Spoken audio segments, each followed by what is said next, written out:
James Michener's 1965 novel, The Source, tells of a village in Palestine called Makor about 4,000 years ago. The leading villager of the town of Makor is a man named Erbal. And Erbal has two wives. The younger wife, Timnah, is a mother of Erbal's 6-month-old son. Erbal is a religious man, but of course it's a pagan religion, and Erbal even has a small collection of clay idols to some of the pagan gods. Erbal is very eager to be chosen at an upcoming festival as the leading citizen of Makor, because the reward will be a week of private time with a young slave girl of 16 who belongs to the village priest. And at the festival, the priest chooses Timnah's baby to be sacrificed in the fire to the god Melech. Timnah is forced to watch in horror as her son is consumed by the flames. Erbal is indeed selected to spend the week with the temple girl. Erbal scoops her into his arms and they disappear into the temple. As for Timnah, she is stricken by the death of her son, and she is enraged at the cruelty of her people's religion.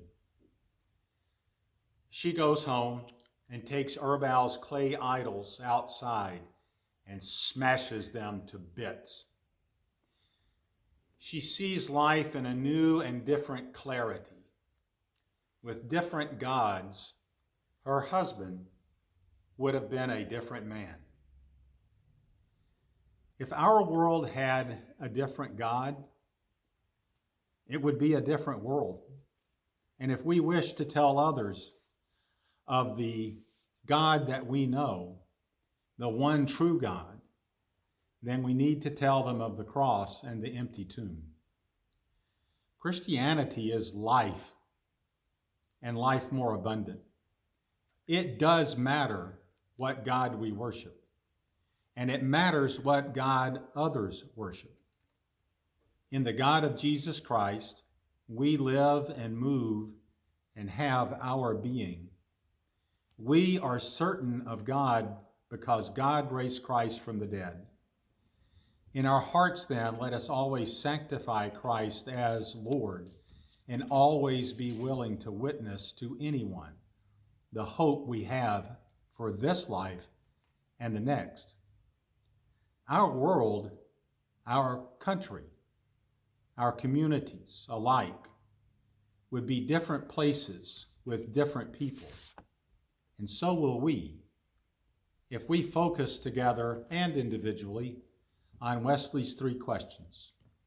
What do we know? What shall we teach? What will we do? Let us live faithfully. God bless.